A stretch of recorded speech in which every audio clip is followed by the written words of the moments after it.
Welcome to Karmic Woof! Welcome. How are you?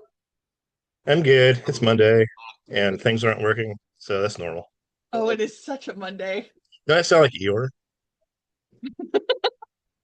It's raining today. Actually, it is. It's Goodness. raining. The Yeah, world, and that's okay. We'll build the another. world's ending. I feel fine. We're gonna so also we are celebrating birthday week for Hey. Rinpoche our Bonku. And Yes. uh we're manifesting a property and we're doing all the things this week. So yeah, happy Monday, Yes. I can't think of a better birthday gift. right? Alakazoo and Stickamoo and Bippity Boppity. Put them together, and what do you got? A property just for you. Hey. Sing along hour. Yes. So we're here to talk about the fun things in the world. Yeah. How they're putting animal tranquilizers and fentanyl that's coming from the laboratories and the big pharma and also being put on the street. Super fun. If you take fentanyl for anything, good luck. You'll be very calm and have trouble with your energy levels And breathing. and breathing.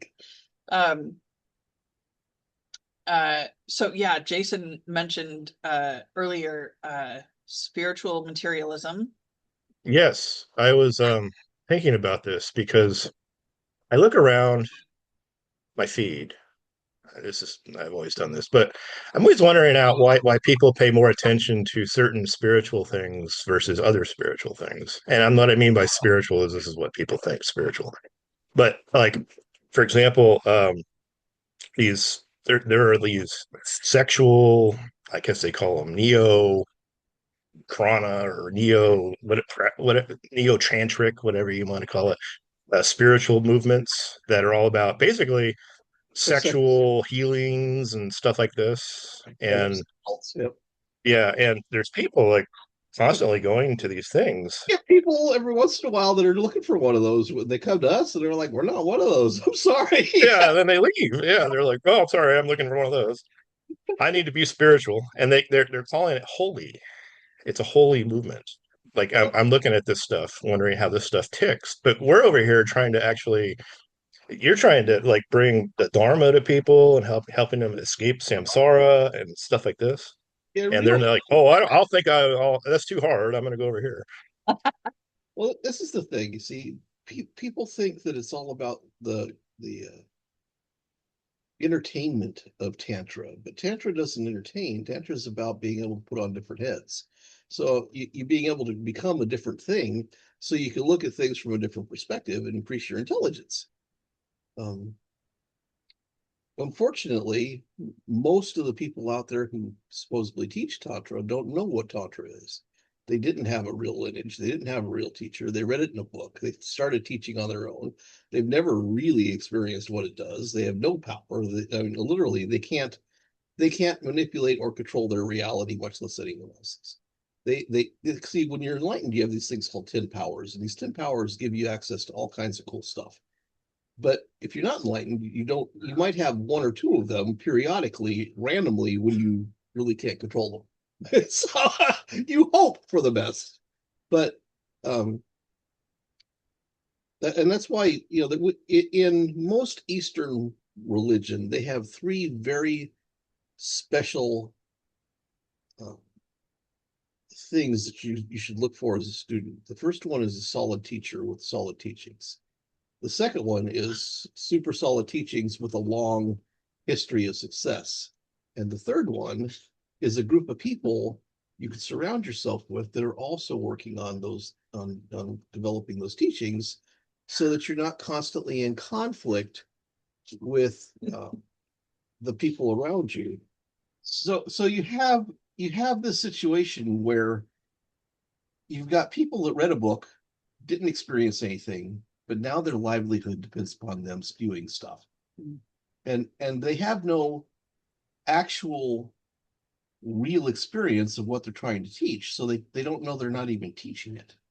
They think in their mind that they are, because the guy they read about said this. And it's like, we have a class coming up on the 2nd of May that's Kundalini.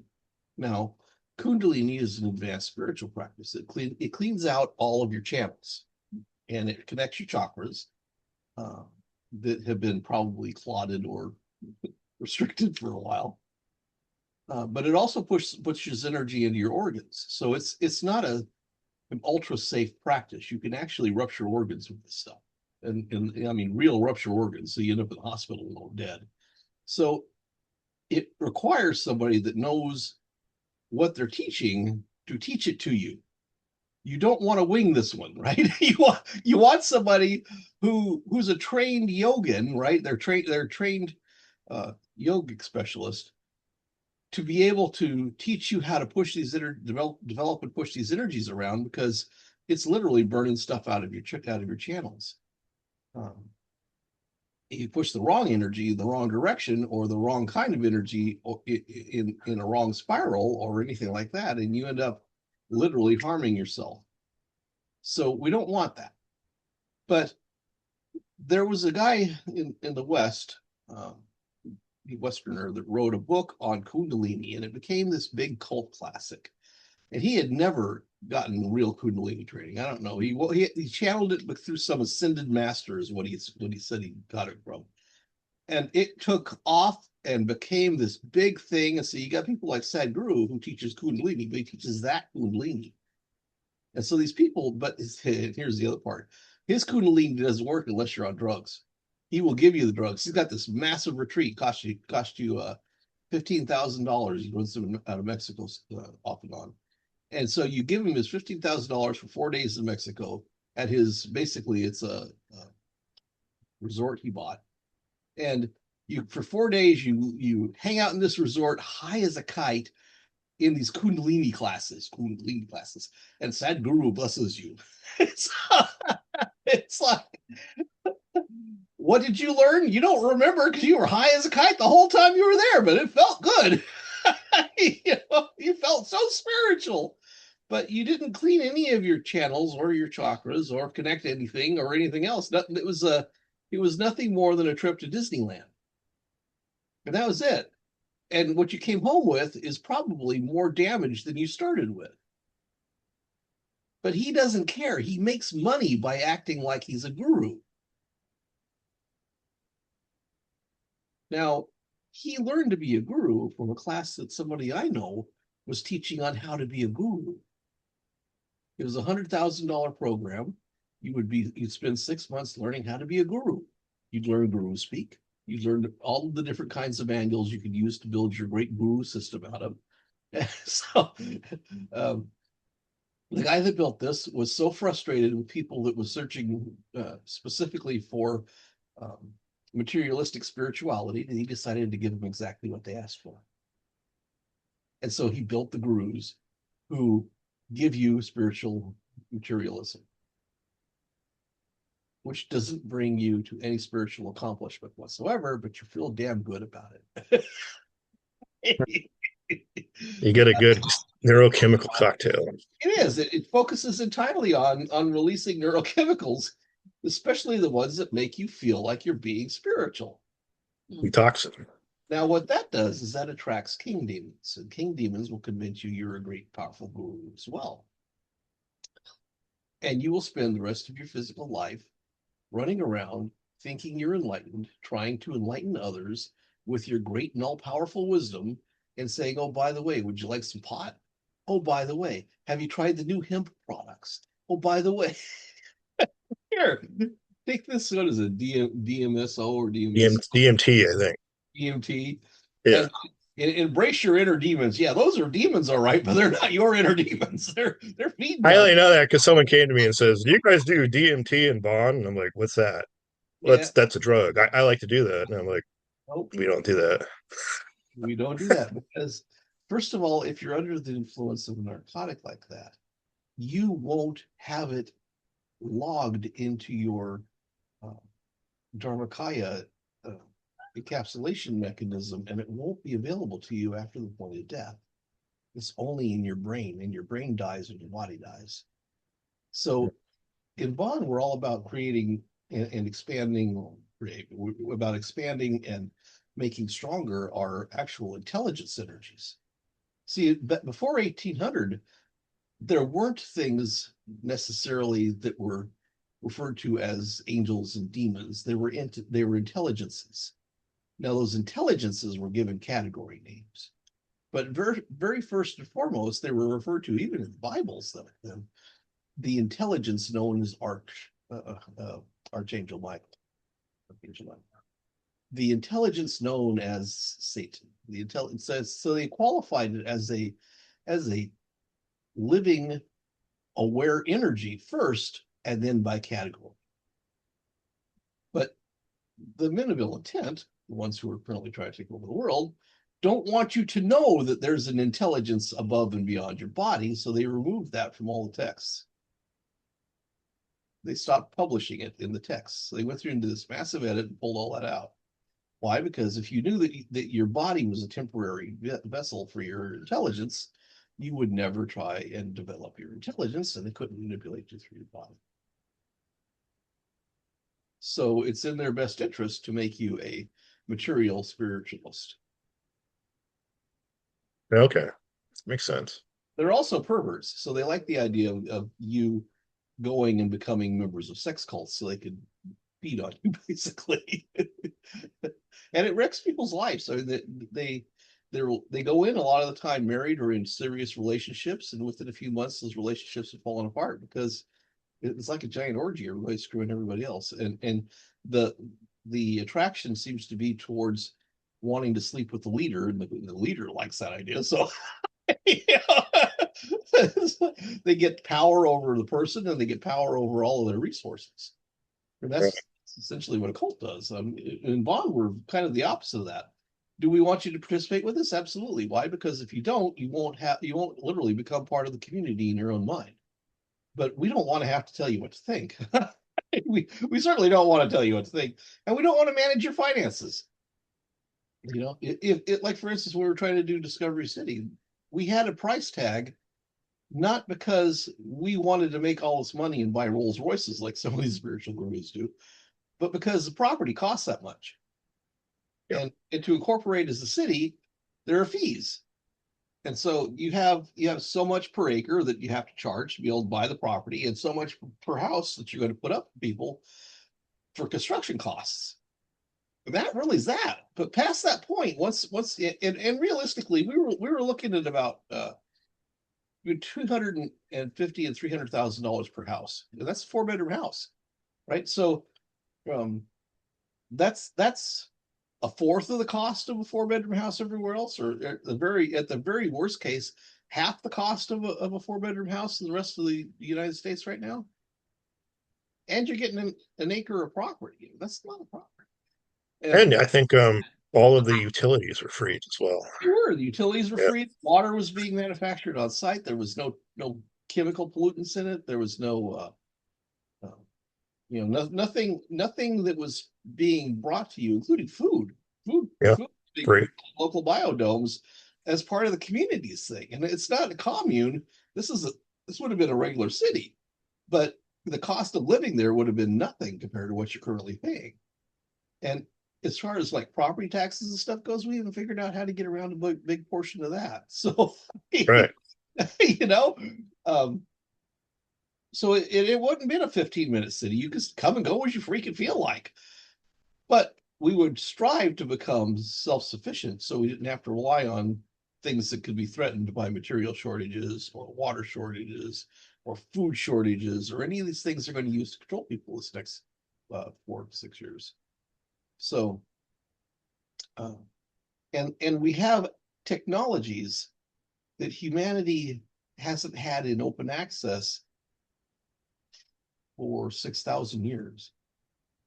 So, the thing that most people don't get is Bond's been around a really, really long time. We know how they built the pyramids. We know the technology behind it.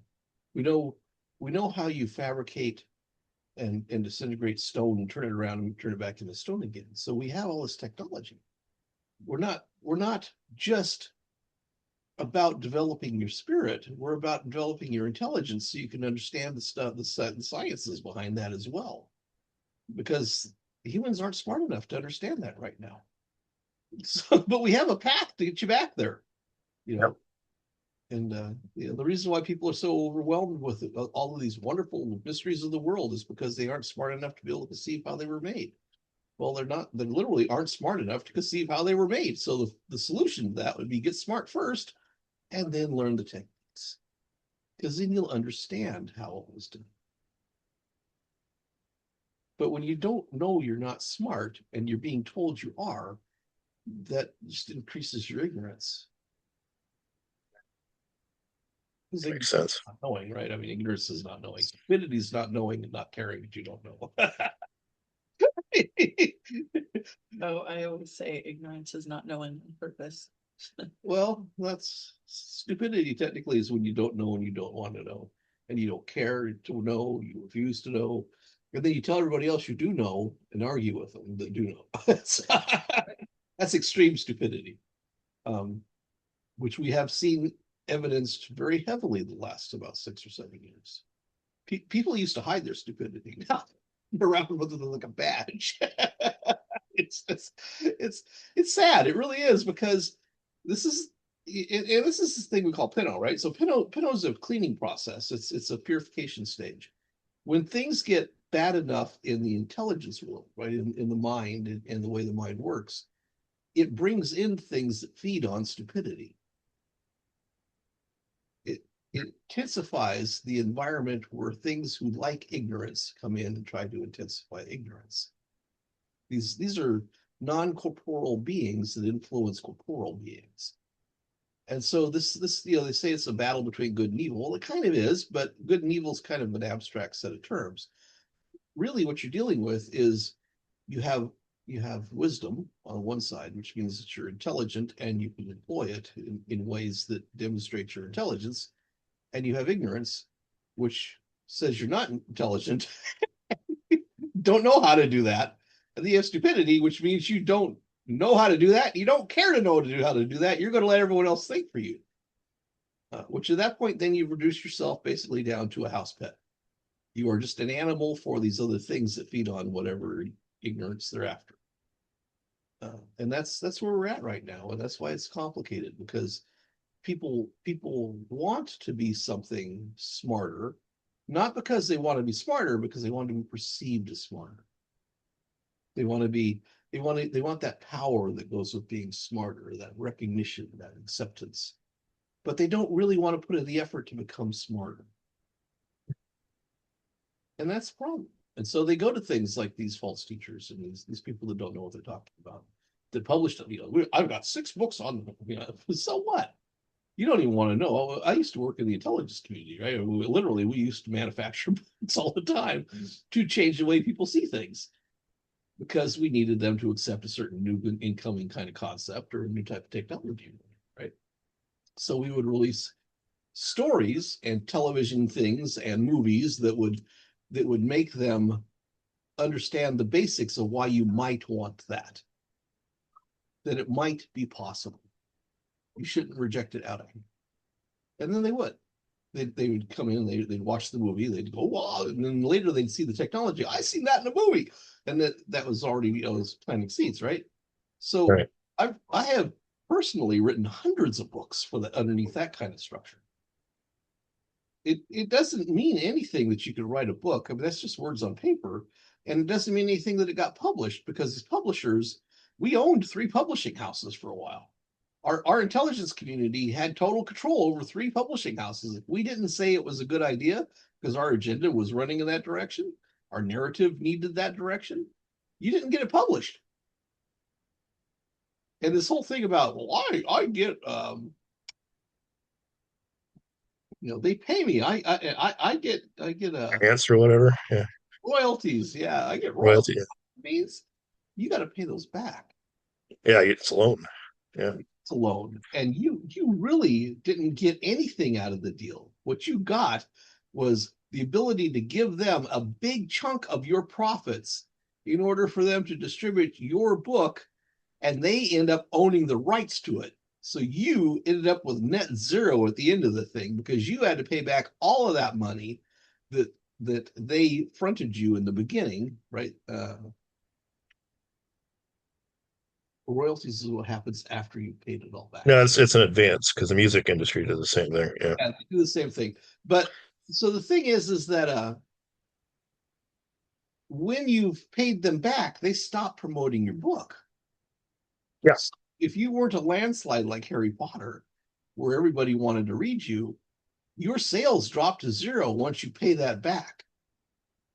So you don't actually earn any money really at all past that point, because everybody stops reading your book the minute it's not front and center in the bookstore. I mean, you might get trickle in sales, so, or 5 or 6 books sell a month, but I mean, that's not enough to survive on. So the only thing you can do to keep surviving is keep putting out books, and then that publisher keeps getting wealthier, and you keep barely making it. So it's a scam, just like the music industry, just like the movie industry, right? I mean, these guys, they figured the model out and they've stamped it everywhere, and now they're making money with it. OnlyFans does the same thing in a different way. Yeah, still a scam. It is. So that's the thing. The when you start looking at this, it's like there are men of ill intent out there that will steal you blind. They will take your efforts and your creativity, and they will use it to make themselves wealthy while they crush you.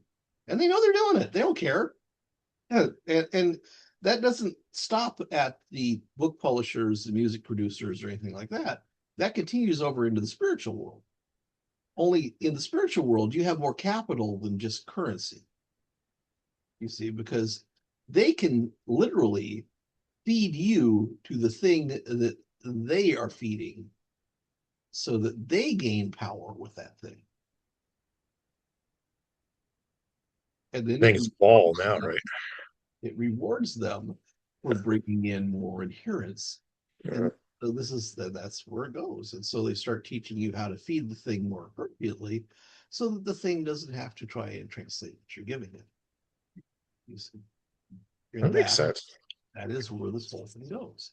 And so you end up with layers of stuff like archons and these malicious entities like Maul, BAA, who don't want you to be intelligent. They want you to be as ignorant as possible, so they can drain you drain your nectar, essentially, is the way it used to be written. So you have nothing left, and you wither away into this little hideous hulk that no one wants anything to do with. Meanwhile, they're drinking your essence, giving it to them because it's the way to go, and that's sad, because you inherently have the ability to become an incredibly powerful intelligence. I mean, you start that with that opportunity in front of you. Do you develop it? That's the question. And if you don't develop it, then you end up ultimately losing out on everything. Because there's a point of no return where the thing just consumes what's left of you, and then you don't even exist anymore. But you could have been something much better. So they say that the seed of enlightenment is in all souls. Okay, that's true, providing you're not a non-player character. Humans create friends, imaginary friends, that actually take on form, kind of like the golem does, and wander around the spaces around you. So periodically, I clean those guys out. When traffic gets too crazy, or you can't walk through a store without 25 people trying to run you over with a shopping cart, I'll dispense with the non-player characters, and all of a sudden, there's all this space in the store. There's no cars on the road. I mean, there's half the traffic or a third of the traffic there used to be.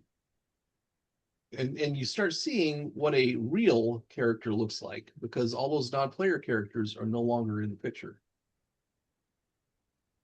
Right. I mean, I've seen you do it. It's the most interesting thing in the world, because the other people are like, what happened?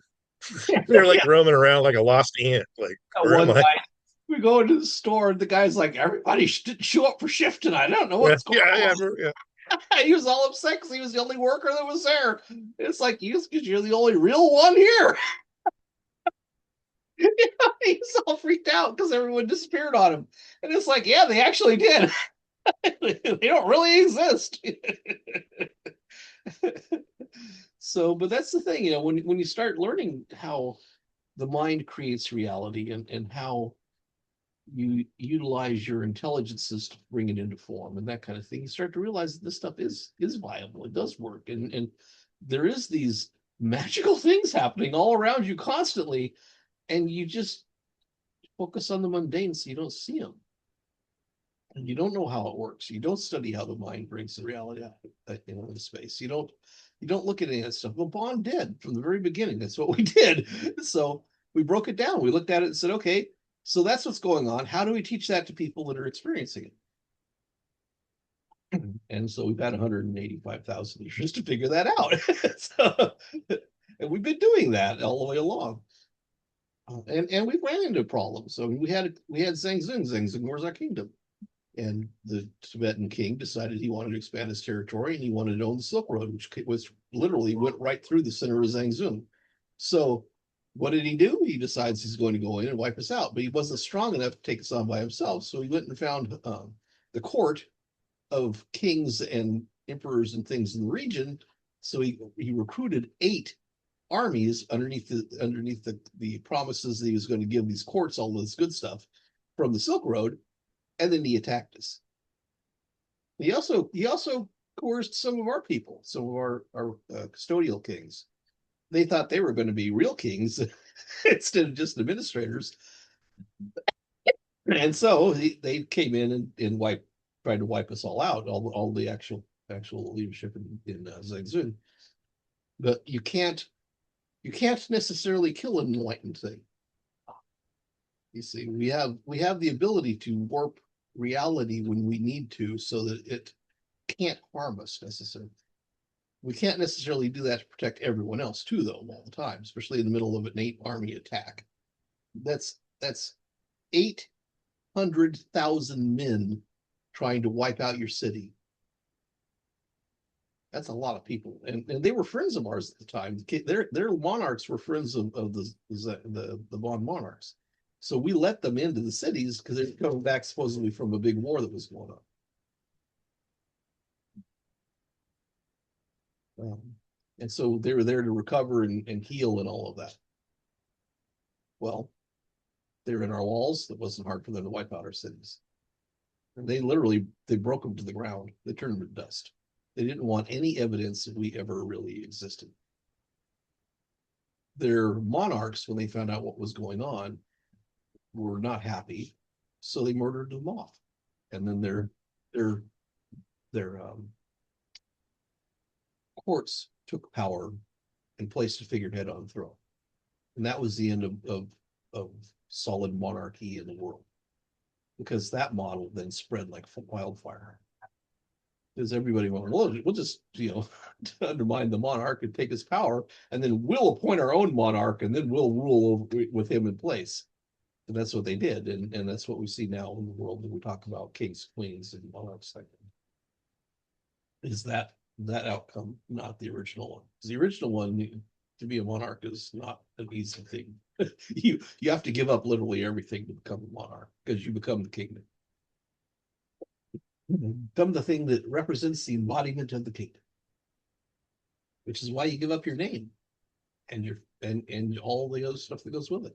So when it comes to things like this materialistic spiritualism, it's a choice.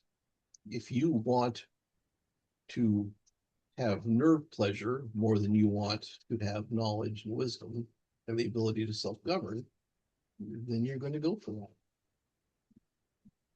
that. Unfortunately, it becomes a thing that spreads around the community, and next thing you know, you got more people that you've recruited, and they're getting into the nerve thing too, and so the neurochemistry becomes the way of life, and then they move more into the animal realm where violence is a more normal thing, and sex is a more normal thing, and your primal driving forces are narrowed down from what used to be, at least 16 different driving forces down to 3. And so you're easy to manipulate by people that you believe can control all three of those forces. Yeah, 16-3 is pretty big. It is. Huge drop off anyway. Mm-hmm. And it makes it easier for the bad guys to be able to manipulate you, because then they only have to manipulate three different categories. Right. That's what we see today. And I was thinking about Penno. Just like, so I see Penno as like a purification. Um, and it's basically, it all boils down to suffering. So the deeper you, this is me thinking, the deeper you go into samsara, the more you're going to suffer.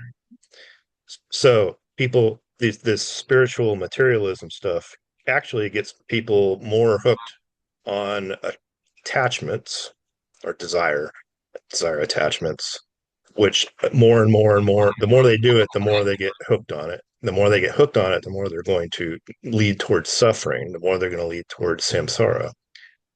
But then I was thinking, okay, so I can see why everyone, there's a push to move towards that. And the deeper humanity moves towards that, the worse it's going to get in Penno. It's going to create more suffering and more suffering and more suffering, which humans are creating.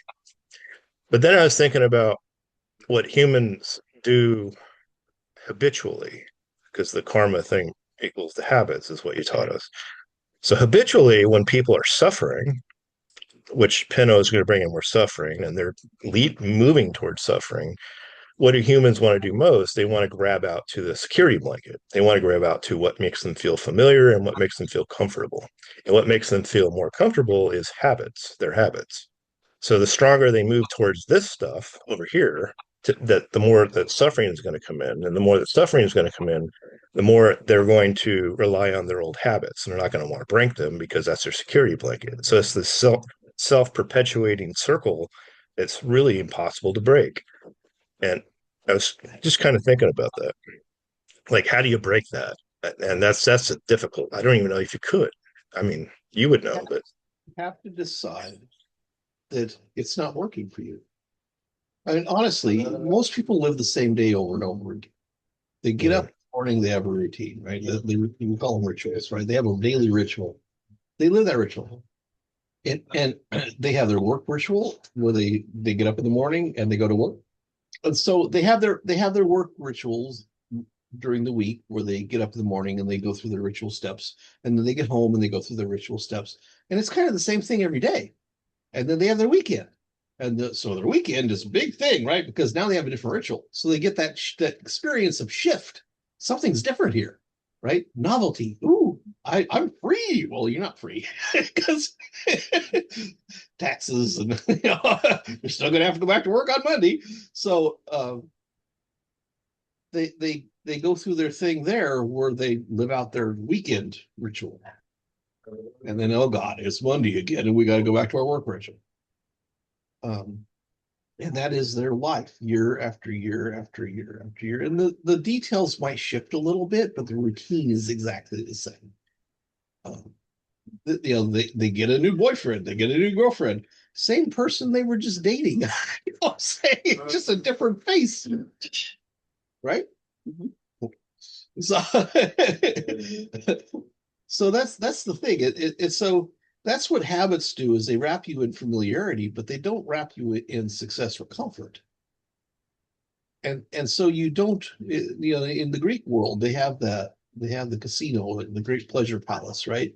Where you could spend a lifetime in this place and not know a day has passed. Well, that's what you're living in when you're living in that cycle. So, that's really what's going on with this material spiritualism thing. They know that if they offer you a spiritual justification for your non-growth, that you will pay them whatever they want. You'll go to their programs, you'll give them whatever they ask for. They'll have total sway and influence over you and your resources. And there are some people that actually mean well and do believe that they're enlightened, but they're not. And because enlightenment is literally the complete accomplishment of primordial wisdom, not, well, I feel good about myself. There's a power to it that allows you to manipulate space and time. You have instantaneous magic, among other things. So you can see into people's histories, not just their current life, but everything that's brought them to this moment. You can change time. You can change physical space. I mean, these are markers of an actual enlightened being. And if your guru can't do that, literally can't demonstrate that consistently, then he's not really a guru. He's not really enlightened. You know, and you also have guys out there when you're on drugs and stuff, they use hypnosis, both covert and overt hypnosis, to get you to believe things that you normally, if you were a rational mind, wouldn't do. So you have things like this guided hypnosis or this guided meditation stuff where it's literally hypnosis. You will experience what they tell you because it's a hypnotic trance, and they're leading the hypnotic trance. We used to call it dime store spiritualism, because anybody that learned a little bit of hypnosis could become the next great spiritual leader Right. for the New Age, right? Because I think it was very popular in the New Age, is guided meditations. So people were putting these things out like crazy, and making $75-100 a shot on these things. And so they were building up $500,000-600,000 months for themselves by recording basically hypnosis sessions that says you go into your mind and close your eyes and they make it think of your little room where you feel best and all that kind of it's Stuff, like total hypnosis, right? Right. But they weren't enlightened. Their world was a complete catastrophe. They were dumpster fires, and their world was dumpster fires, and the only thing they worried about was how they were going to pay their rent. Hmm. They didn't care if they were helping you or hindering you. They just wanted you to pay them. And some of these people became major players. I mean, we're talking the Sylvia Brown level of people, where she's a great psychic. Well, she really didn't have any powers or capabilities at all in the psychic world. She stole her stories from other people that were psychics, and they were intermittent psychics. They weren't able to be consistently said. And all of that is coming out. Yeah. Yeah. It will eventually become revealed, but how many people spent hundreds of thousands of dollars on that one? Mhm. My favorite was Miss Cleo. Yeah, she was a complete fabrication. It was just in your face. It was hysterical. Like an AI fabrication before AI, just a talking head. And she was funny. At least she was Yeah. entertaining, you know what I'm saying? But and she never really came out and said that what she was telling you was true. Mhm. So I thought she had something going there. It was, if nothing else, it was a good wake up call for the New Age. But they didn't wake up. They just went to another one instead. So, oh well. Yeah. I was thinking about another thing too in all of this, and I'm just going through things I was thinking about. I noticed that a lot of these gurus that are out now doing this spiritual materialism, a lot of them get their start as they start out like in a traumatic, having faced a trauma of some kind, and through that trauma, they develop an aversion to something. We'll call it, let's just call it sex in this case.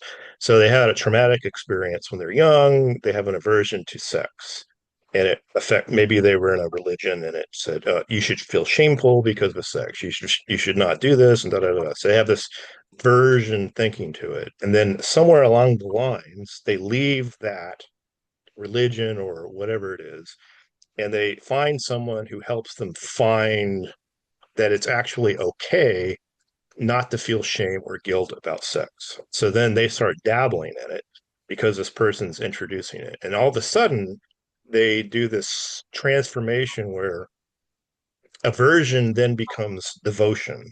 It gets replaced. So the aversion becomes attachment and desire.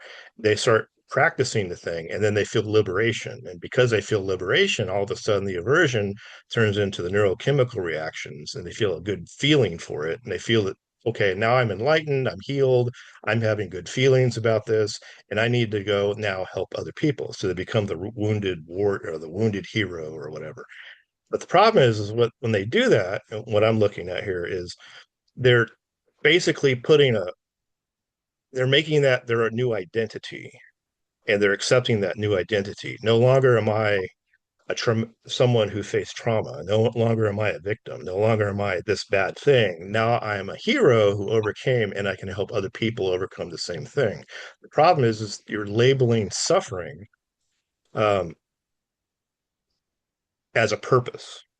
Is that like a problem? Like Well, I was trying to think about if you're going to put a purpose behind suffering, does that increase suffering? well, it might, but the thing is if you go through that and you become a therapist or a counselor, Mhm. you're working with other people that have been through that, Mhm. you've at least gone through it, and you've gotten to the other side, as I say, you've gotten through the other end to the other end of it. You can guide people through that from your experience then better than you would if you'd never had it yourself. But that doesn't make you spiritual. That just means you've developed some coping strategies for some traumatic event in your life, and now you've managed to overcome the trauma that was carried along with part of it. And so in the case of, we have a division in Bonn. We have hypnosis, we have mind control, because if you're not controlling your mind, who is, right? we Right. we would rather help you control your mind towards wanting to develop intelligence and learn to how to control your mind than let you give that power to people who wish to harm you. So we understand hypnosis, but we also understand that the people you would use it on are the ones that refuse to take control of their own thoughts. And you would use it to get them to want to take control of their own thoughts. You see, that's why we have all this, when you look at the Tibetan stuff, everything about a Tibetan temple is celebration, it's festival, it's pretty colors, it's flags, it's banners, it's statues, it's deep harmonic tones, it's all these things, right? It makes you want to be there in that environment because it's not like the mundane space you just came from. Um, and that's a form of mind control. It makes you want to move out of being into into a world where there's peace and tranquility, and spiritual is the thing, right? Um, and so it's an influencer that way to make you want to leave that mundane world where your habits are okay and you're promoting bad things and supporting bad people and all that kind of thing.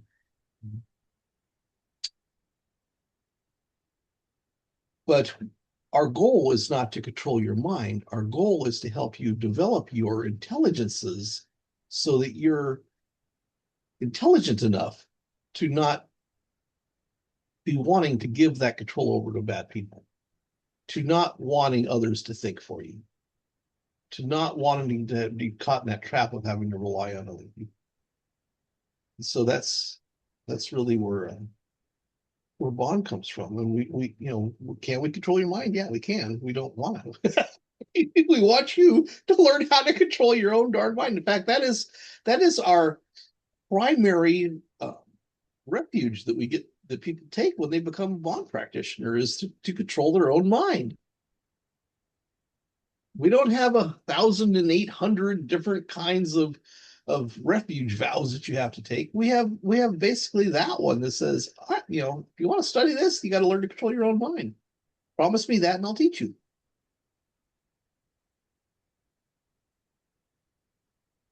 Now, humans are not real good at keeping the promises. We will continue to try and remind you of that promise and try to help you fulfill it. You know, and that's fun. We have ways. We have ways to help you if you'll just let us. Um, but these other things, these sex cults and things like that, they don't want you to control your own mind. They want you to believe exactly what they tell you, not question it. And if you question it, they're going to punish you. And they're going to drain you of your resources and destroy your relationships and isolate you from your family and all the things like that. And then when they're done using you up, they're going to throw you out on the street. I get people, probably 8 or 9 of them a year, that were rejected out of a sex cult because they finally didn't have anything to offer anymore. And they're devastated. Their whole world's been destroyed. So, and I also get probably, I don't know, 50 or 60 people during the course of the year that are like, are you a sex cult? Can we do? No. Sorry, but that's too much work.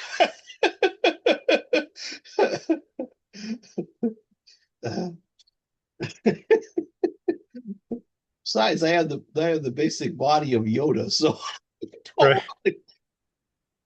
Well, the whole reason I was going through this whole thing is I've noticed over the years, just observing, that like you'll teach Bond and you'll teach Bond, you'll teach Bond, and then notoriously the people learning what you're teaching come to you and they want to, like, the first thing they want to do is start mixing all this stuff into what you're teaching. Like, oh, is it okay if this guy over here, here's a video and I saw this guy in a video and he says this, can I, and they want your permission to add this thing to what you're teaching. And to me, that's a weird thing because we're up front. Basically, I don't teach that. That's not what I do. And this is not Bond. And no, but yet you keep saying that and they keep coming. So I was trying to figure out what that's about. And I think I boiled it down to the fact that they're not willing to let go of the habits. This is a security blanket. So in the face of suffering, there's relief. This is familiarity from the past, and that's something that they're not ready to let go of yet. the thing kind of boils down to numbers. They look at the guy's profile on YouTube, and he's got 50,000 followers. They look at, I don't have a YouTube account. Well, I do have a YouTube account. I just don't use it. You gotta figure out where you're gonna put your time, right? I either put it into people who actually are trying to learn, or I put it into marketing and advertising and doing videos, video teaching, and all. So when you got a guy who's got all those followers, they think he's got something special that somebody who has 354 followers or something on Facebook right now. But I can directly interact with any one of those people. I have about 600 more you don't see that are hiding off in the direct message world, right? And they only talk to me in DMs. And some of them have 35 or 40,000 followers. When they need answers, they come to me to get the answers. And then, of course, I'm never mentioned the answers. But at least they're getting good information out there, you know? So when you look at the situation, the fame of the supposed spiritual leader becomes the thing that determines who to listen to. But the stuff they listen to, they can't implement because there's missing pieces to it. There's missing pieces because the person who's teaching it doesn't know how it really works. When you come and say, look, I'm having problems with this situation, we talk about it. Right.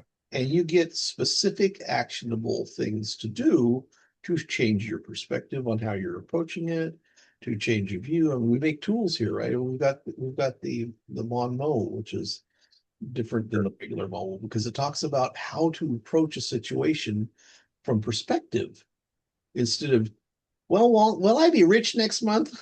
Instead, it says, if you want to be rich next month, you need to approach your current situation in the following view. Mm-hmm. Look at it from this perspective. Or you're so far away from that you need to really start building in that direction. You know, and so we have tools like that they're not like tarot where they're going to fluff your ego. Instead, they're going to say, well, if you really want that, here's how you achieve it. But you're probably going to have to work for it. Well, I don't want to work for it. Well, it's not going to happen then. I get people all the time. Can you teach me a magic spell to kill my husband? No. You want to kill him, stab him in his sleep. Well, then I'll go to jail. I want to get away with it. Well, there's a price for every action. This thing called cause and effect. Learn it. You might understand why things aren't going the way you want them to. I laugh through all this because humans are amusing. It's like, this is serious shit for you guys. It really is. It's very serious. All of this stuff is so serious. But you make huge mistakes because you think that's your only choice. It's not. You could change anything in your mind anytime you want without having anyone else's approval. You just have to decide to do that. Really, that's what it boils down to. It's in your mind. It's not out here.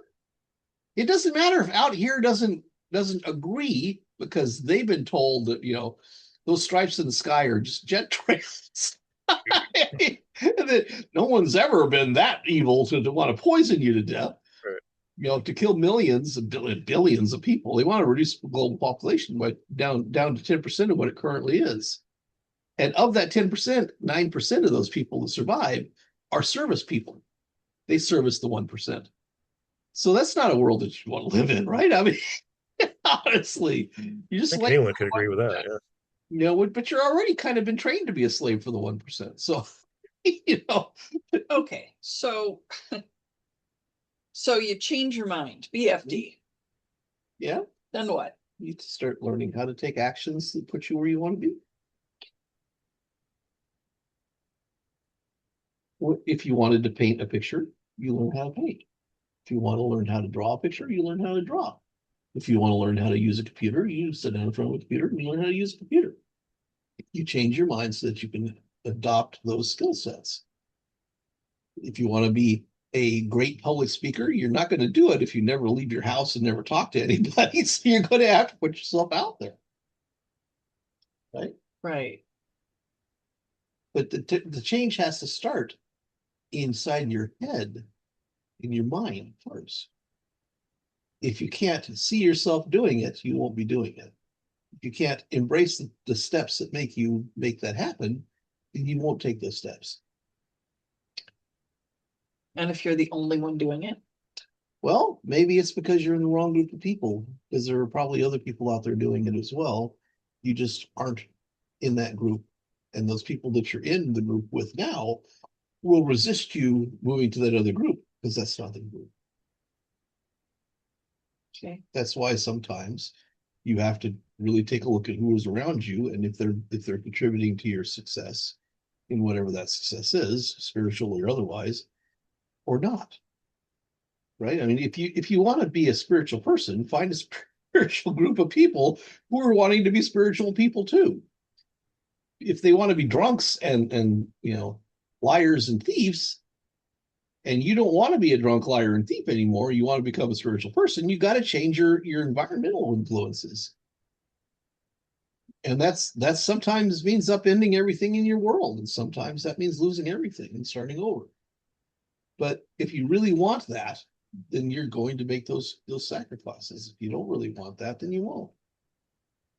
And they're going to try to keep you, because they rely on you to feed their desires and cravings as much as you do them in yours.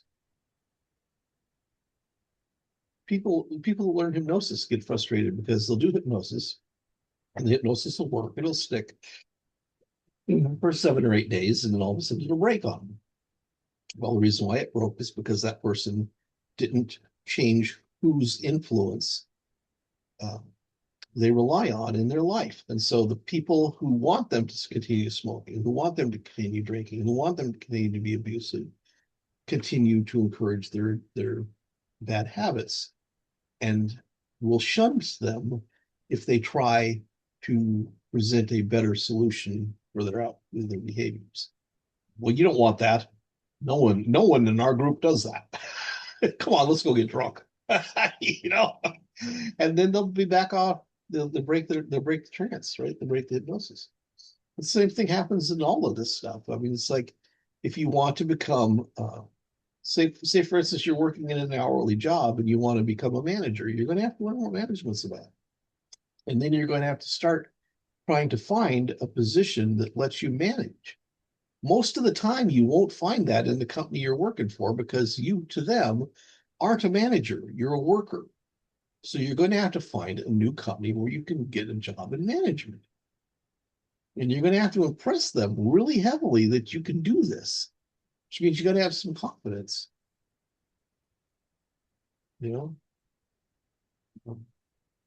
And so that's the thing. And you have to kind of become something else if you want to become something else. You can't be the other thing too. You've got to move out of that and become the new thing. And That makes a lot of sense. Yeah.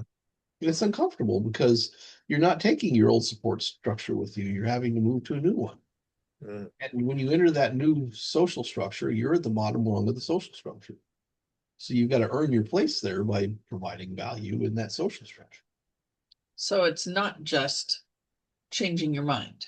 It's changing your mind and then taking action, changing your environment, changing the people. Mm-hmm. So for those that understand, just follow your Mewa. Find the change and follow your Mewa. you have this thing called the core set for a reason, right? Your base set, yeah. Your base set. And so your base set is the things you will experience in your life, regardless of what you're doing. Those could be learning conditions or those could be suffering conditions. And it really is how you approach them. If you understand what those are, then you can utilize them to become something better, which we call a personal deity. That's not enlightened necessarily, but it is a much higher version of what you could be than what you are at the moment. Because ultimately, when you become enlightened, your cosmology doesn't matter anymore. If you want to become a purple ostrich running across the plains of savannah, you simply shift your form, and there you are. But, you want to see the purple ostrich? I want to ride the purple ostrich. We got ostrich races. I'll teach Max. There you go. But that's the thing, the whole thing is your mind creates reality, and if you're letting other people be the stimulus for creating your reality, then you're never going to have control of it. Mm-hmm. And so you in Bond, the simple thing is learn first of all that you're not the body. The body is only a manifestation of things that you believe at birth. And yes, cosmology is the formula matrix that decided you will be in this time, because this time will have the lessons you need to be able to help you learn more if you choose to attend school. If you skip out of class constantly, you're not going to learn. So that's kind of where it all begins. And then you actually have to do the lessons. Schools, the regular school teaches you to raise your hand and ask for permission. The old school used to teach you the concepts, and then you would go do them On your own without being told to. Yeah. That's it's because you wanted to, not because you were told to. Yeah. Curiosity is. You wanted to be a carpenter. You learned carpenter trade skills, and then you went and built something. Otherwise, you were someone who knew about carpentry, but you weren't a carpenter. Right? Mm-hmm. So it's fascinating because humans are so far away from what they used to be now, that even being able to envision what it would have been like to live, like say for instance, like Machu Picchu, right? To live in a city like that above the clouds. What kind of culture would you be experiencing on a daily basis, right? And what kind of lifestyle would you have when you've got all that agriculture growing right there above you? Because they built it up there so that the water would collect from the upper atmosphere and rain down in those gardens, and they managed the water. They didn't just let it run down the hillside. Why did they do that? Because the rest of the world was going through a 1,200-year long drought. So they moved into the mountains. They moved high up there. They used their skills and their sciences to build structures that would take advantage of that. And it's a geologically unstable region.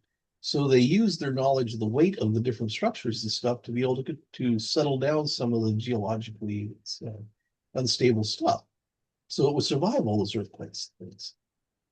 You see the same thing in India. The Indian architecture demonstrates how to use low frequency sound resonators to counter earthquake effects. So as the earthquake starts, the building puts the sound back into the ground 180 degrees out of phase, which nullifies the shaking. Right. That's pretty freaking impressive when you're considering you're talking about areas 2,000 miles square, and this one temple literally mediates the seismic activity in the region. Yeah. And then you got modern humans going in there tearing these things down because they want to build an apartment complex. That makes as much sense as pulling out all the dams and then not understanding why the whole region's flooding. I mean, it's like, Yeah, yeah. Now they're figuring out, why are we getting more earthquakes than we ever had before? Yeah. it's insane. I mean, it's like in Antarctica. In Antarctica, there's structures down there from the First World Age.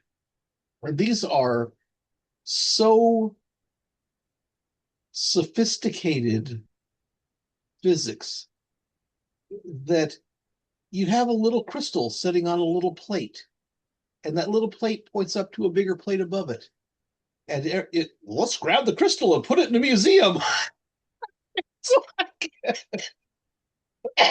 that may be stabilizing the whole freaking continent, but oh, look at that pretty crystal. Right. People need to see this.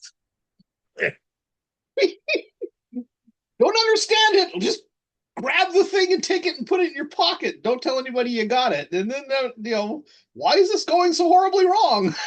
Right. It's like, wow. That continent is a preservation space that contains some pretty scary things. It has first world age bacteria. You don't have an immune system that can handle that.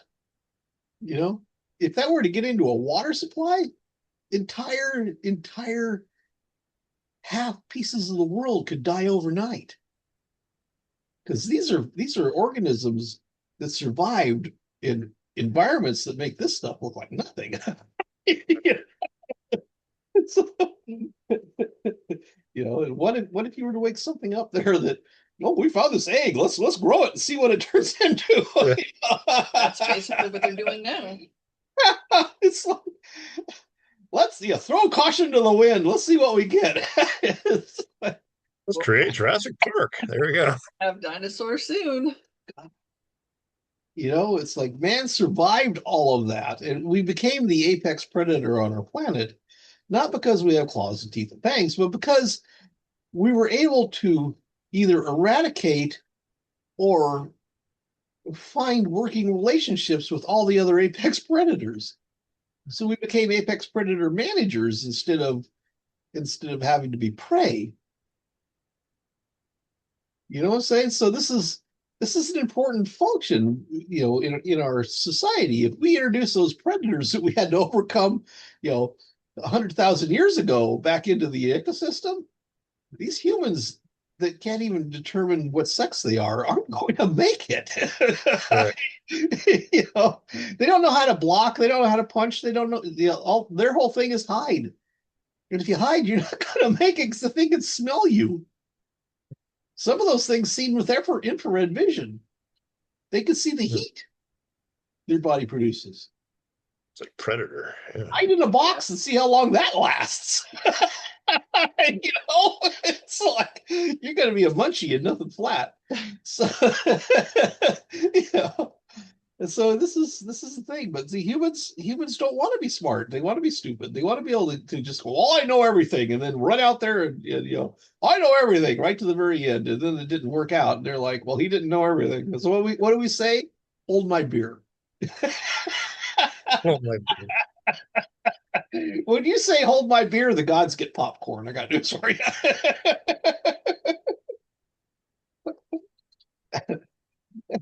And the enlightened people just go, there goes another one. Back to the recycling. One bites